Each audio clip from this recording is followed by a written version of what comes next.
Okay, we're about 11 weeks out from Christmas. Wait, seriously? 11 weeks?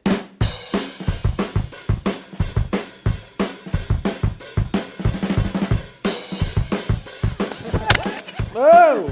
RC helicopters are great gifts for kids and adults alike.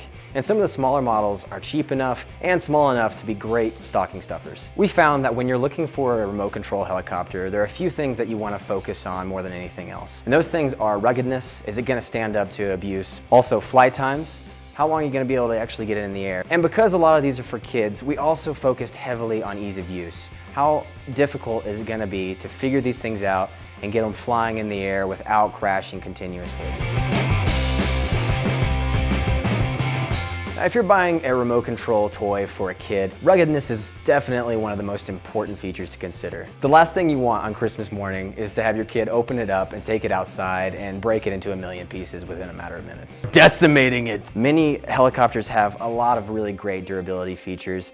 This one doesn't have them installed right now, but a lot of them have rotor guards that keep you from breaking your rotors when you crash into something, because obviously the rotors are the most vulnerable part of the whole machine. Many models also come with extra rotors, so that's something you want to look out for. We just crashed the Hubsan X4, and as you can see, one of the rotors popped off. Fortunately, it's not broken, so we can just find it, if you can find it. That's usually the hard part, and just pop it right back on there, and you're good to go.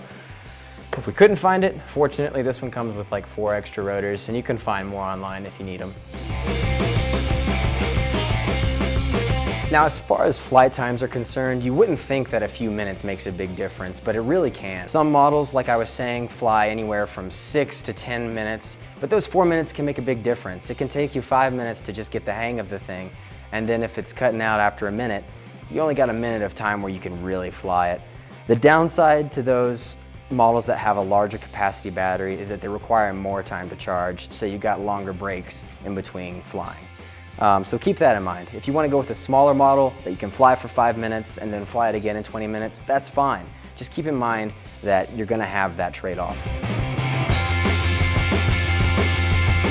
Whether you're buying this for yourself or a kid, ease of use is really important for getting the hang of flying an RC helicopter. That's why many of these have several modes, one for more advanced users, one for beginners, so you can kind of get the handle of it before you're unleashing the full power of an RC helicopter or quadcopter. The quadcopter style is typically a lot more stable. It's got 4 rotors and it's got an internal gyroscope that helps to keep it upright even if you're not flying it quite well enough just yet. Another cool thing about the quadcopters is they have built-in software that allows you to just at a press of a button do like flips and tricks and things like that. Stuff that I think kids are going to like a lot. The more traditional helicopter styles, you can do cool things with them, but you have to be a little more, it requires a little more finesse. So these are great for a beginner. They're also great for advanced users because you can always alter it. There's beginner modes, many of them have, so you can start out slow, and then as you start to feel more comfortable, you can enable the more advanced mode and have more control over what your helicopter is doing. For our full review of RC helicopters and quadcopters, check us out at top10reviews.com.